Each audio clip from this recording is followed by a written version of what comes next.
Good morning, students. Today we are going to see in Kingdom Animalia the phylum Hemichordata. Up to this, we have completed the invertebrate series. Now, the next category is the phylum Hemichordata. Now, this is the connective link between the invertebrates and vertebrates, or non-chordates and chordates.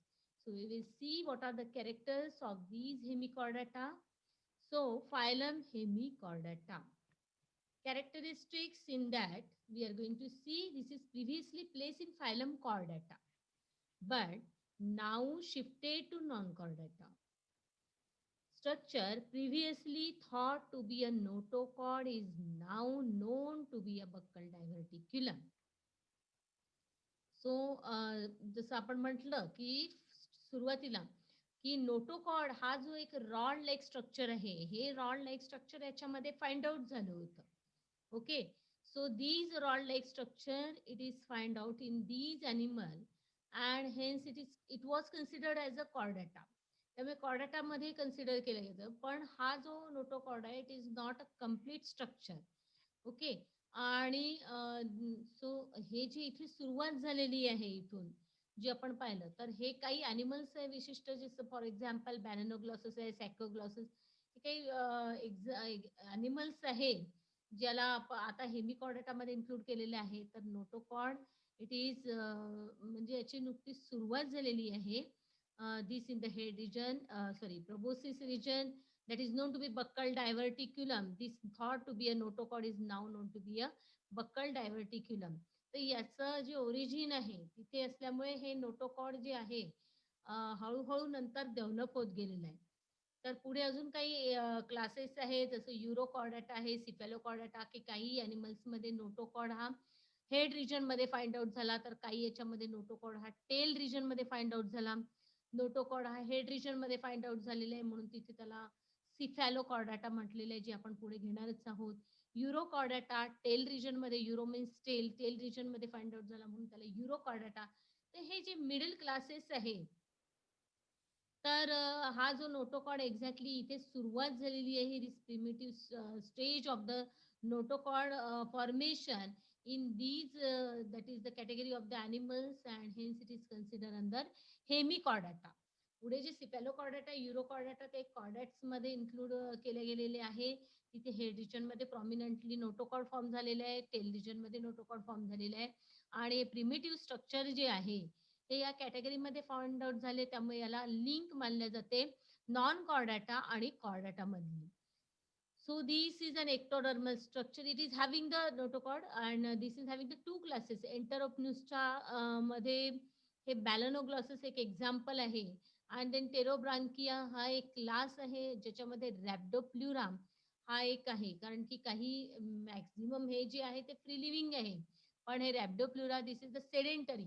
Okay, किंवा मग अशा अशा प्रकारे हे दोन classes याच्यामध्ये अजून include केले गेलेले आहे की हेमिकॉर्डाटाच्या अंडर सुद्धा की बरेच असे जे अॅनिमल्स आहेत those who are showing the primitive stage of means development of the notochord. तर एंटरोप्निस्टामध्ये बॅलनोग्लॉसस येणार आणि टेरोब्रँकियामध्ये rhabdopleura. This is sessile or and colonial. Colonial आपण पाहिलं की that is means in the colony. Okay, then बॅलनोग्लॉससला म्हटलं गेलेलं आहे acorn worm or tongue worm. This is the commonly it is called as the because just so you can see the structure of the balanoglossus. Diagram इथे दिसते तुम्हाला. It is just like हे जे structure आहे बघा एक प्रकारे tongue सारखं आहे. So this we can say that is a tongue worm किंवा अॅकॉन वर्म म्हटलं जातं. याच्यामध्ये बॉडीचे स्ट्रक्चरल पार्ट आपण पाहणार आहोत कशा पद्धतीने आहे. तर balanoglossus commonly called as the acorn worm or the tongue worm. Okay, see the structure. So connective link between non chordata and chordata म्हणून हा अतिशय important animal it is considered and giving the next evolution to the chordates character. त्याच्यामध्ये body's divisible into 3 region, proboscis, collar, trunk. तर हे दिसतोय हा part जो आहे, by this they can burrow also this animals burrow it self. So this is the proboscis. हा जो आहे जो माउथ पोर्शन आपण म्हणतो हा हेड करून जो असा जो पॉइंटेड पोर्शन दिसतोय याला आपण म्हणतो प्रोबोसिस. इथे हा नोटोकॉर्ड फाइंड आउट झालेला आहे. देन कॉलर लाईक स्ट्रक्चर, जे नेक सारखा रिजन आहे तो कॉलर लाईक स्ट्रक्चर आहे. And this is the trunk. त्यामुळे प्रोबोसिस हा जो पूर्ण हेड माउथ हा जो पोर्शन आहे जो पॉइंटेड आहे त्याला म्हटलं गेलेलं आहे इथे या वर्म मध्ये किंवा या एक्झाम्पल मध्ये आपण काय म्हणतोय त्याला proboscis. Okay, so this is the proboscis portion, that is the head portion, and this is the mouth portion which is pointed, that is called as the proboscis, and this is the collar means neck region we can say, and this is the trunk region. Okay, this is the trunk. So body is divisible, we have seen in from the arthropoda. Arthropoda पासून आपण पाहिलंय की बॉडीचं कशा पद्धतीने we can distinguish the body, बॉडीला distinguish करता येते प्रॉपर. तिथेच आपण पाहिलं होतं की हेड थोरॅक्स ॲब्डोमेन पूर्ण दिसत आहे आणि तिथून कशा पद्धतीने मग आपण काही ॲनिमल्स थोडेसे व्हॅरी आपण बघितले की animals in case of the mollusca त्याच्यामध्ये आहे पण थोडंसं त्याचे नावं वेगळे आहे. जसं फूट आपण पाहिलं तर हेड आहे, हेड प्रॉमिनंटली दिसते, muscle that is the foot is there, visceral mass is there, shell bearing animals आहे मॉलिस्कन. त्यानंतर इकायनोडर्मॅटा पाहिलं तर स्टारफिश. ओके, त्यानंतरचं हे जे स्ट्रक्चर आहे तर बॉडी डिफरन्सिएशन आपण आर्थोपोडापासून पाहिलं होतं. इथे आता ही जी नेक्स्ट कॅटेगरी आहे जी कॉर्डेटकडे आता इव्हॉल्युशन होत चाललेलं आहे आणि ही हेमिकॉर्डाटा जी इंटरमिजिएट स्टेज आहे यामधले हे जे वर्म्स आहेत ते कशा पद्धतीने आपण बघतोय तर यामध्ये हे जे हेड नेक आणि नेक रिजनला इथे कॉलर म्हणून म्हटलं गेलेलं आहे. हेड रिजन जो आहे हा समोरचा पॉइंटेड पार्ट जो दाखवत आहे that is called as the proboscis. याच्याद्वारे हे वर्म्स बरो पण करू शकतात.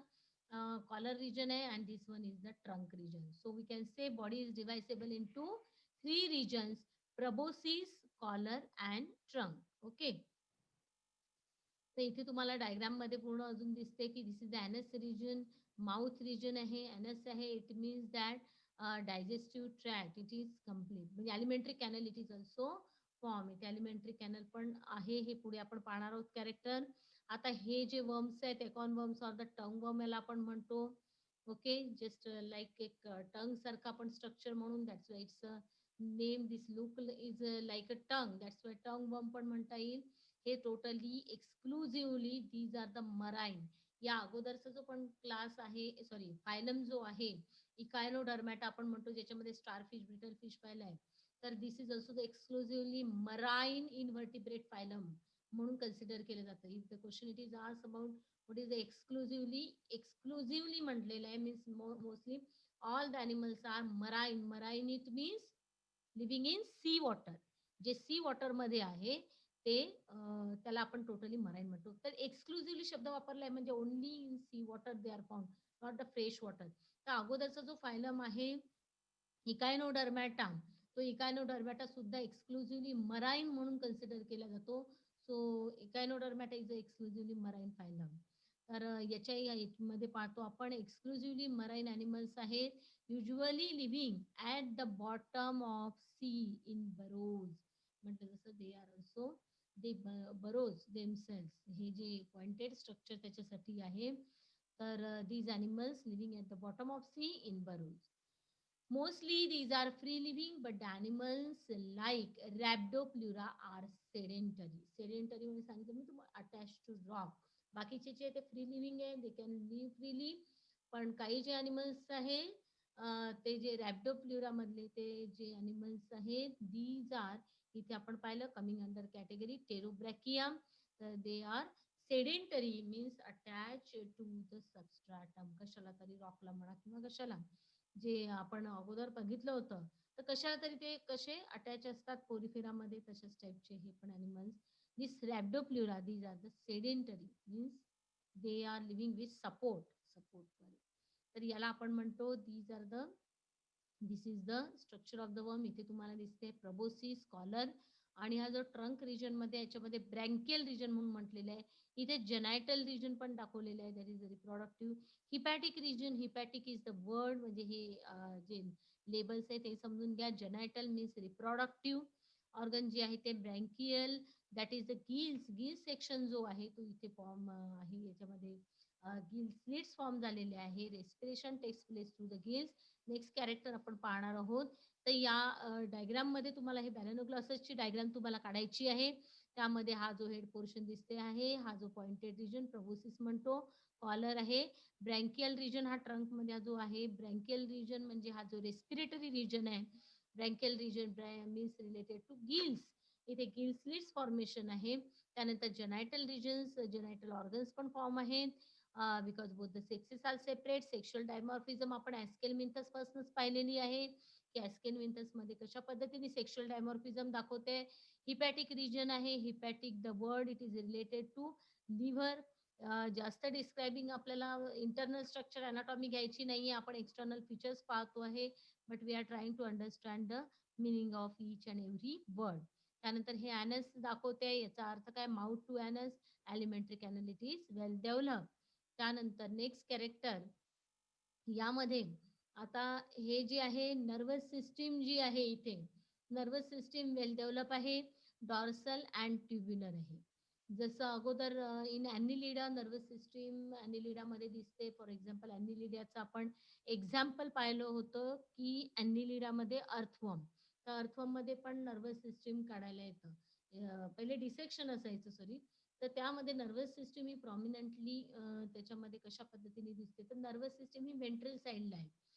पण आता इथे काय आहे, जे नेक्स्ट कॉर्डेटचं जे कॅरेक्टर आहे, कॉर्डेटा म्हणजे नेक्स्ट जे पुढचे आता येणारे ॲनिमल्स आहेत, ते काय आहे? कॉर्डेट्स आहे. त्याच्यामध्ये नर्वस सिस्टीम ही डॉर्सल साईडला आहे.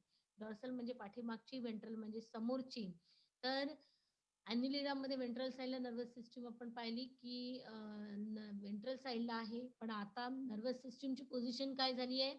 डॉर्सल आणि पूर्ण ट्युब्युलर. तर nervous system is dorsal and tubular. हे फीचर जे आहे हे हेमिकॉर्डेट दाखवते. बॅलेनोग्लॉसिस इट्स अ कॉर्डेट कॅरेक्टर. त्यामुळे कॉर्डेटची लिंक दाखवते आणि नॉन कॉर्डेटचे कॅरेक्टर्स पण दाखवतात आहे. ठीक आहे. Elementary canal is complete straight or U shape. U shape completely आता आपण पाहिली, की डायग्राम मध्ये बॅलेनोग्लॉसिसचं आपण पाहिले, की एलिमेंटरी कॅनल इज कम्प्लीट आहे, स्ट्रेट आहे आणि यू शेप आहे. Then respiration occur by numerous gills arranged in two longitudinal rows present in the pharyngeal regions. तर respiration occur by जो ब्रँकियल रिजन आता आपण डायग्राम मध्ये पाहिला, त्याच्यामध्ये respiration it occur by the numerous gills arranged in two longitudinal rows. असे दोन रोज असतात. Longitudinal means that is the vertical, उभा जो सेक्शन आहे त्याला आपण लॉन्जिट्युडिनल म्हणतो. तर त्या लॉन्जिट्युडिनल वेनी ते these are gills are arrange, okay, present in the pharyngeal region. जो रिजन आहे त्याला फॅरिंग्स आपण म्हणतो. Gills open by gill slits.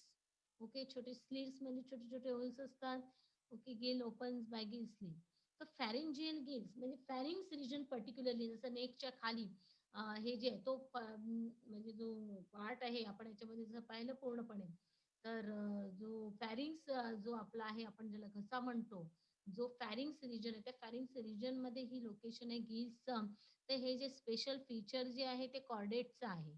त्यामुळे ते फॅरिंजियल गिल्स पर्टिक्युलरली म्हणजे फॅरिंग्स रिजनलाच हे गिल्स दिसतात आहे इथे प्रॉपरली अरेंज. त्यामुळे हे कॉर्डेट कॅरेक्टर इंडिकेट करते या कॅटेगरीमध्ये, की pharyngeal gill slits are present. In invertebrate pharyngeal gill slits are absent. अगोदरच्या याच्यामध्ये गिल्स नाहीये. फॅरेंजियल गिल स्लिट्स हे स्पेशल कॉर्डेटचं कॅरेक्टर आहे. This is not the character of non chordate. Non chordate मध्ये फॅरेंजियल गिल स्लिट्स अब्सेंट असणार आहे, इन्व्हर्टिब्रेट मध्ये म्हणा किंवा नॉन कॉर्डेट मध्ये म्हणा. पण कॉर्डेट मध्ये फॅरेंजियल गिल स्लिट्स हे कॅरेक्टर आहे. तर हे जे कॅरेक्टर आपण पाहतो आहे हेमिकॉर्डाटामध्ये, okay, because it is a connective link. त्यानंतर सर्क्युलर सिस्टीम ही सिंपल आहे आणि ओपन टाईप आहे. आता इकडे पण आपण simple open type of circulatory system ही इन्व्हर्टिब्रेट मध्ये आपण पाहतोय. तर हे इन्व्हर्टिब्रेट फीचर हे मी कॉर्डेटा दाखवते, की circular system is open type. Open आणि क्लोज आपण पाहिलं. क्लोज म्हणजे जिथे आर्टरीज, व्हेन, कॅपिलरीज पूर्ण स्ट्रक्चर फॉर्म झालेले आहे ते क्लोज आहे. आणि जिथे नाही आहे ब्लड वेसल फॉर्मेशन प्रॉपरली, तिथे ते ओपन टाइप आपण म्हणतो. तर याच्यामध्ये हे इन्व्हर्टिब्रेट फीचर्स दाखवते आहे. पण इन्व्हर्टिब्रेट जरी म्हटलं तरी काही इन्व्हर्टिब्रेट्स मध्ये क्लोज सर्क्युलेटरी सिस्टीम ही फॉर्म झालेली आहे, हे आपण पाहिलेलं आहे. त्यामुळे हे मिश्र एक कॅरेक्टर आपण म्हणू शकतो, की काही इन्व्हर्टिब्रेटमध्ये ओपन पण आहे, काही याच्यामध्ये क्लोज पण आहे. पण close circulatory system is exclusive the character of the chordates. कॉर्डेट्समध्ये आपण पूर्णपणे क्लोजच प्रकार बघणार आहोत. ओपन प्रकार बघणार नाही सर्क्युलेटरी सिस्टमचा. तर circulatory system is open type. We can consider the feature of invertebrate. Excretion occurs with the help of glomerulus. Glomerulus excretion occurs with the help of the glomerulus. Glomerulus काय आहे हे तुम्ही structure अगोदर किडनीचं नेफ्रॉनचं structure तुम्ही पाहिलेलं आहे. तर जे नेफ्रॉनचं जे स्ट्रक्चर आहे त्या नेफ्रॉनमध्ये ग्लोमेरुलस असतं. That is a capillary network जे आहे इनसाइड द माल्पिजियन ट्युब्यूल जे आहे त्याच्यामध्ये ते कॅपिलरी नेटवर्क त्याला ग्लोमेरुलस म्हणतात. जिथे फिल्ट्रेशन प्रोसेस ही होऊन अशा पद्धतीने किडनी वेस्टचं फिल्ट्रेशन करते. हे तुम्ही त्याच्यामध्ये बघितलेलं आहे. ते इमॅजिन करा डोळ्यासमोर. तशाच पद्धतीने इकडे आपण इन्व्हर्टिब्रेटमध्ये वेगवेगळे एक्स्क्रिटरी ऑर्गन्स पाहिले. प्लॅटीहेल्मिन्थस पासून पाहत आलेलं आहे, की excretion it occurs by the flame cells. त्यानंतर रिनेट सेल्स अशा वेगवेगळ्या ॲस्केलमिन्थसमध्ये रिनेट सेल्स आहेत. त्यानंतर वेगवेगळ्या पद्धतीने आपण माल्पिजियन ट्युब्युल्स पण पाहिलं होतं. Nephridia, protonephridia, nephridia, Malpighian tubules आणि याच्यामध्ये आपण पाहतोय हे glomerulus. So excretion occurs with the help of glomerulus. थोडंसं म्हणजे इथे हे स्ट्रक्चर फॉर्म झालेलं आहे. सेक्सेस सेपरेट आहे. Sometime it is bisexual, sometimes म्हटलेलं आहे. सेक्सेस सेपरेट म्हणजे युनिसेक्शुअल कॅटेगरी. समटाइम बायसेक्शुअल म्हणजे हर्मॅफ्रोडाइट शब्द आलेला आहे. पुन्हा पुन्हा हे पॉइंट्स इथे घेत असताना अगोदरच्या इन्व्हर्टिब्रेट सिरीजमध्ये जे पॉइंट्स आले ते रिपीट पण करते आहे. त्यामुळे ते नीट घ्यायचं आहे आणि ओव्हरऑल आपण रिव्हिजन देत राहायचे प्रत्येक पॉइंट्सला आणि नीट समजून घ्यायचं आहे. युनिसेक्शुअल बायसेक्शुअलमध्ये पुन्हा पुन्हा कन्फ्युजन होते. मोनोशियस डायशियसमध्ये कन्फ्युजन होते. ते पॉइंट्स नीट समजून घेणं गरजेचं आहे. पुन्हा पुन्हा थोडंसं या कॅरेक्टरच्या माध्यमातून ते रिपीट होतात. आता हे इथपर्यंत आपण इन्व्हर्टिब्रेट सिरीज आता संपलेली आहे. त्यामुळे आता हे कॅरेक्टर तुम्हाला फॅमिलियर झालेले आहे. तर सेक्सेस सेपरेट असेल तर आपण त्याला काय म्हणणार? युनिसेक्शुअल. युनिसेक्शुअल म्हणजे मेल डिफरंट आहे, फिमेल डिफरंट आहे. तर ही कॅटेगरी ही जी ॲडव्हान्स फीचर आहे हे, ते ॲडव्हान्स फीचर आपण पाहिलं होतं ॲक्चुअली ॲस्केलमिन्थस पासून. ॲस्केलमिन्थसमध्ये ॲस्कॅरिज, मेल ॲस्कॅरिज वेगळा आहे आणि फिमेल ॲस्कॅरिज वेगळा आहे. पण ॲस्केलमिन्थसच्या अगोदरचे ज्या स्टेजेस आहेत त्यामध्ये आपण काय पाहिलं होतं, की both the sexes are present inside one. त्याचे एकच ॲनिमल आहे, पण त्याच्यात मेल पण आहे रिप्रोडक्टिव्ह ऑर्गन आणि फिमेल पण रिप्रोडक्टिव्ह ऑर्गन आहे. तर मेल आणि फिमेल दोन्ही रिप्रोडक्टिव्ह ऑर्गन एकाच इंडिव्हिज्युअलमध्ये आहे. म्हणून त्याला म्हटलं गेलेलं आहे बायसेक्शुअल. तर याच्यामध्ये बायसेक्शुअल पण व्हरायटी दिसेल, युनिसेक्शुअल पण व्हरायटी दिसेल. तर युनिसेक्शुअल बायसेक्शुअल मधला डिफरन्स परत लक्षात घ्यायचा आहे तुम्हाला या पद्धतीने, की एकाच ॲनिमलमध्ये ज्या वेळेला दोन्ही सेक्सेस असतील तेव्हा आपण त्याला म्हणणार बायसेक्शुअल. आणि त्याला दुसरी टर्म आहे हर्मॅफ्रोडाइट. मीन्स एकाच इंडिव्हिज्युअलमध्ये दोन्ही सेक्सेस असणार आहे. तर हे जे ॲनिमल्स आहेत तुम्हाला ओव्हरऑल कॉर्डेटापर्यंत युनिसेक्शुअल, बायसेक्शुअल हे थोडे मिश्र प्रमाणामध्ये फाइंड आउट दिसतील, की युनिसेक्शुअल जरी फॉर्मेशन हे आपण ॲडव्हान्स फीचर म्हणतोय, तरी पण काही प्रमाणात बायसेक्शुअल कंडिशन्स पण दाखवणारे ॲनिमल्स आहेत. तर सेक्सेस आर सेपरेट, मेल आणि female individuals are the different, male and female animals are different in this category. त्याला आपण म्हणणार युनिसेक्शुअल. पण some cases that is the bisexual is there. त्यानंतर फर्टिलायझेशन जी आहे ती एक्सटर्नल आहे. Okay, external fertilisation. आता हे पण सगळे पॉइंट्स व्हॅरी करतात. काही अगोदरचे जे व्हॅल्यूम आहे त्यामध्ये इंटरनल फर्टिलायझेशन सुद्धा आपण पाहिलेलं आहे. इथे फर्टिलायझेशन परत कसं दाखवलंय? इंटरनल फर्टिलायझेशन हे कसं आहे? ॲडव्हान्स फीचर आहे. पण आपण काय पाहतोय? हे सगळे फीचर्स थोडेसे व्हॅरी करतात ॲनिमल्स टू ॲनिमल्स कॅटेगरी. पण फर्टिलायझेशन इज एक्सटर्नल. इथे एक्सटर्नल आहे कारण हे जे आहे इंटरनल फर्टिलायझेशन हे ॲडव्हान्स फीचर आपण अगोदर पण बघितलेलं आहे. पण तरी सुद्धा याच्यामध्ये आपण फर्टिलायझेशन एक्सटर्नल. तर हे एक जसं मी म्हटलं की मिश्र दाखवते. काही इन्व्हर्टिब्रेटचे पण कॅरेक्टर जे स्पेसिफिक कॅरेक्टर आहेत ते आणि कॉर्डेटचे, तर दोन्ही कॅरेक्टर्स असे ही कॅटेगरी दाखवते आहे. त्यामुळे याला आपण कनेक्टिव्ह लिंक म्हणतो आहोत. तर फर्टिलायझेशन हे एक्सटर्नल आहे. डेव्हलपमेंट ही इनडायरेक्ट आहे. इनडायरेक्ट आणि डायरेक्ट असे डेव्हलपमेंटचे प्रकार म्हटलं. डायरेक्ट म्हणजे जे डायरेक्टली यंग वनला प्रोड्यूस करतात. इनडायरेक्ट म्हणजे जे थ्रू लार्वा, जिथे लार्वल स्टेज असते, एग देन लार्वा, या कंडिशनला आपण म्हणतो इनडायरेक्ट डेव्हलपमेंट. त्यामुळे development is indirect through free swimming larva. या लार्व्याला अजून नाव आहे टॉर्नेरिया लार्वा म्हणून कन्सिडर केला जातो. That is the larva of balanoglossus. तर that is the indirect development आहे, हे लक्षात घ्यायचं आहे. टॉर्नेरिया म्हटलं गेलेलं आहे, पण that is not included in the text book.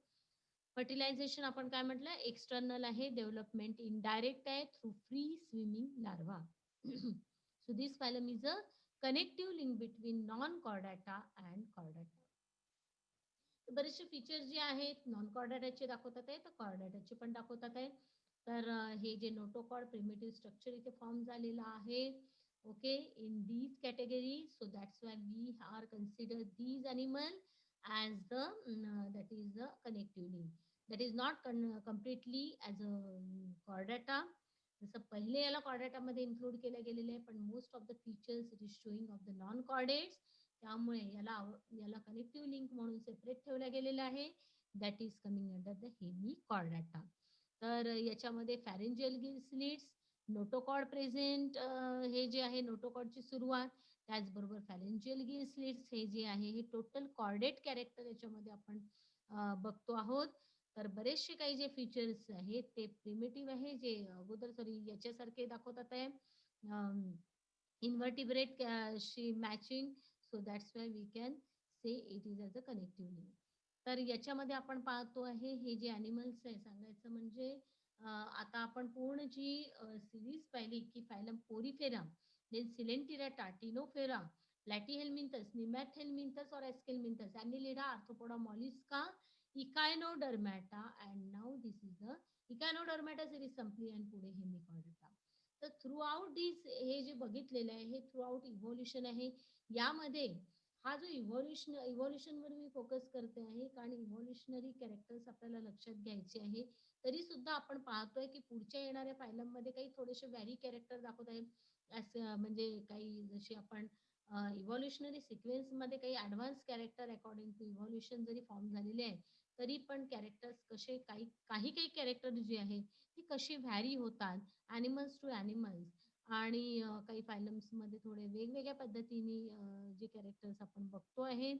जसं आता इथे आपण बघितलं की फर्टिलायझेशन इथे एक्सटर्नल आहे, इंटरनल फर्टिलायझेशन अगोदरचे फायलममध्ये आहे. तर हे थोडे काही व्हॅरी करतात, पण आपल्याला ओव्हरऑल ही सिरीज लक्षात घेत असतात का, ॲनिमल सिरीज ही जी अरेंज केलेली ही अकॉर्डिंग टू इव्होल्युशन ओनली, आणि इव्होल्युशन नुसारच त्याला प्रॉपरली अरेंज केल्या गेलेलं आहे. जसं आपण जे क्रायटेरिया बघितले होते ॲनिमल क्लासिफिकेशनचे, की जम लेअर आहे, हा एक बेसिक क्रायटेरिया आहे की जिथे सुरुवातीला 2 जम लेयर्स आहेत, त्यानंतर 3 जम लेयर्स आहे. तर 3 जम लेयर हे ज्याच्यामध्ये दिसते ते ॲडव्हान्सच फीचर आहे. 2 जम लेयर एक्टोडम आणि एंडोडम ज्याच्यामध्ये फॉर्म झालेले आहे डिप्लोब्लास्टिक, तर ते सुरुवातीचं फीचर आहे. डिप्लोब्लास्टिक, एक्टोडम, मिझोडम, एंडोडम हे नेक्स्ट फीचर आहे. तर यानुसारच ते ॲनिमल्स अरेंज झालेले आहे. हा इव्होल्युशनरी सिक्वेन्स आहे. त्यामुळे पोरीफेरापासून तर इथपर्यंत जे आपण पाहतोय ही पूर्ण इन्व्हर्टिब्रेट सिरीज म्हणा, यामध्ये इव्होल्युशनला धरून हे पॉइंट्स आपण लक्षात घेता हा सिक्वेन्स कुठेही न चुकवणे हे महत्वाचं आहे. हा सिक्वेन्स चुकता कामा नये. याच्यामध्ये याच सिक्वेन्सनी हे फायलम्स लर्न करणं आवश्यक आहे.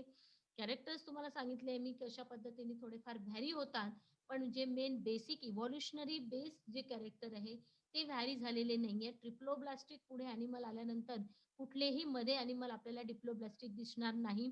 त्यानंतर सिलोमच्या बाबतीत पण आपण म्हटलंय की सिलोम फॉर्म झालेला आहे. सुरुवातीचे सिलोमच्या बाबतीतलं कॅरेक्टर आपण लक्षात घेतलं होतं की ॲस्केलमिन्थसमध्ये सुडोसिलोम फॉर्म झालेले आहेत. सुडोसिलोमच्या अगोदरचे ॲनिमल असिलोमेट आहे, तर सुडोसिलोमच्या पुढचे ॲनिमल सगळे सिलोमेट आहे. हाही सिक्वेन्स तुम्हाला कुठेही बदललेला दिसणार नाही. हा इव्होल्युशनरी कॅरेक्टर्स आहे, हे अतिशय important characters base on the evolution आहे. इव्होल्युशन इंडिकेट करते की आता इथून पूर्ण सिलोमेट ॲनिमल्स असणार आहेत. त्यामुळे सिलोम फॉर्म झालेला आहे पुढे, तर मग हा इव्होल्युशनरी सिक्वेन्स त्याच्यामध्ये मेंटेन होतो. हे काही महत्वाचे जे फीचर्स आहेत ते जे आहेत ते इव्होल्युशनरी बेस कॅरेक्टर्स आहे आणि त्यानुसार हे फायलम प्रॉपरली अरेंज आहे. बाकी कॅरेक्टर थोडेफार व्हॅरी करू शकतात. जसं फॉर एक्झाम्पल सर्क्युलेटरी सिस्टम आपण पाहिली. काही याच्यामध्ये ओपन टाइप सर्क्युलेटरी सिस्टम आहे, काही फायलममध्ये क्लोज आहे. तर आता इथे परत आपण ओपन टाइप सर्क्युलेटरी सिस्टम पाहतोय. म्हणून मी पुन्हा-पुन्हा तेच पॉइंट्स तुम्हाला सांगते, की काही जे फीचर्स आहेत, ते थोडे व्हॅरी करतात. पण most of you have to consider evolutionary features आणि त्यानुसार हे सगळे फायलम सिक्वेन्शियलीच लर्न होणं गरजेचं आहे. याचा सिक्वेन्स आपल्याला चुकवून चालणार नाही. आणि त्याचबरोबर आता ही पूर्ण इन्व्हर्टिब्रेट सीरीज पुन्हा एक लास्टली एक रिवाइज करते, की हे जे इन्व्हर्टिब्रेट सीरीज आपण लर्न करत असताना सगळ्यात पहिले प्रत्येक फायलमची जी नावं आहेत, त्या फायलममधलं एक कॅरेक्टर, त्यानंतर इव्होल्युशनरी कॅरेक्टर याच्यावर महत्त्वाचा फोकस द्या. पहिलं कॅरेक्टर ते आहे. दुसरं कॅरेक्टर इव्होल्युशनरी आहे. आता वेगवेगळ्या पद्धतीने नोट्ससुद्धा तुम्हाला अवेलेबल करून दिलेले आहेत. पण त्याचबरोबर अ, याच्यामध्ये लर्न करत असताना एक कॅरेक्टर ज्या फायलमच्या नावात आहे, एक कॅरेक्टर इव्होल्युशनरी बेस जे आहे, ते कॅरेक्टर लक्षात घेणं गरजेचं आहे. तिसरं म्हणजे तुम्ही जो क्रायटेरिया मी स्टार्टिंगला दिलेले आहेत, त्याला तुम्ही फक्त डिस्क्राईब करू शकता. इट बिकम्स व्हेरी ईझी कारण की तो फॉर्मॅट तुमच्या माइंडमध्ये राहील, तर तुम्ही कॅरेक्टर्स इझिली लिहू शकता and you can get the marks easily, की जो क्रायटेरिया फॉर ॲनिमल क्लासिफिकेशनमध्ये जो क्रायटेरिया दिलाय तो फिट करा. त्याच्यानुसार तुम्ही लिहा. सिलोम आहे, कॅरेक्टर आहे, सिमेट्री आहे, याच्यावर तुम्ही इझिली पॉइंट्स लिहून मार्क्स स्कोअर करण्याच्या दृष्टीने इट्स व्हेरी ईझी. कारण तुम्हाला माहिती आहे 2 मार्कासाठी आपल्याला 4 पॉइंट्स लिहावे लागतात. 3 मार्कासाठी 6 पॉइंट्स हे एक्स्पेक्टेड आहे. त्यामुळे त्या हिशोबाने विचार करून आपण पूर्णपणे व्यवस्थित पॉइंट्स हे लिहू शकतात, जर क्रायटेरिया फिक्स माइंडमध्ये असेल तर. त्यामुळे क्रायटेरिया हा सुरुवातीपासून हा इम्पोर्टंट भाग आहे. तो क्रायटेरिया फिक्स ठेवा आणि त्यानुसार प्रत्येक ॲनिमलला आता आपण स्टडी केलेलं आहे, प्रत्येक फायलाला स्टडी केलेलं आहे. त्या ॲनिमल्सचं तुम्ही तुमच्या लेव्हलला as per your interest you can study the animals. त्यातले मी तुम्हाला म्हटलं, की very interesting animals are coming under each and every phyla. प्रत्येक फायलामध्ये अतिशय so many categories of the animals आहेत. त्याचा अभ्यास हा हा इंटरेस्टिंग फॅक्ट्स तुम्ही जाणून घेऊ शकता. हा वेगळा अभ्यास आहे. पण आपण फायलमचे फीचर्स जाणलेले अकॉर्डिंग टू इव्होल्यूशन कशी झाली, की सिंगल सेल ऑर्गॅनिझम पासून ही कॉम्प्लेक्सिटी कशी-कशी होत. आता पुढे जी कोऑर्डिनेटमध्ये आपण पाहणार आहोत, तर लास्ट डेव्हलपिंग ह्युमन बीइंग आपण स्वतःला म्हणतो, की is a well developed animals in the evolutionary sequence having the numerous brain capacities. तर कशा पद्धतीने ग्रोथ आहे आपल्याला पुढे कळणार आहे. ही डेव्हलपमेंट आणि इव्होल्यूशन कशी झालेली आहे. तर इथपर्यंत आता आपण पाहिलेली आहे पूर्णपणे इन्व्हर्टिब्रेट सीरीज आणि आज आपण बघितलेलं आहे ही connective link between the invertebrates and vertebrate. आता इथून पुढे कंप्लीटली व्हर्टिब्रेट सीरीज येणार आहे. म्हणजेच कॉर्डेट सीरीज आपण पाहणार आहोत, जिथे नोटोकॉर्ड, पण त्यामधली पण कॉर्डेटामध्ये सुद्धा कॉर्डेटाची सीरीज आपण कन्सिडर करतो फिशेस. देन ही जी नेक्स्ट कॅटेगरी आहे टोटली जे फिशेस आहे तुम्हाला माहिती आहे एक्सक्लुझिव्हली अक्वॅटिक. एक्सक्लुझिव्हली अक्वॅटिक, अक्वॅटिक शिवाय राहू शकत नाही. टोटली अक्वॅटिक एन्व्हायर्नमेंटमध्येच राहणार fishes, then amphibian, then reptile, then birds and mammals. ही सीरीज तुम्हाला माहिती आहे. पण त्याच्या अगोदर कॉर्डेट सीरीजमध्ये कसे वेगवेगळ्या कॅटेगरीचे ॲनिमल्स आहेत, तेही आपण पाहणार आहोत आणि तिथून मग पुढे ही एक्झॅक्ट सीरीजकडे आपण वळणार आहोत. तर so we will stop now.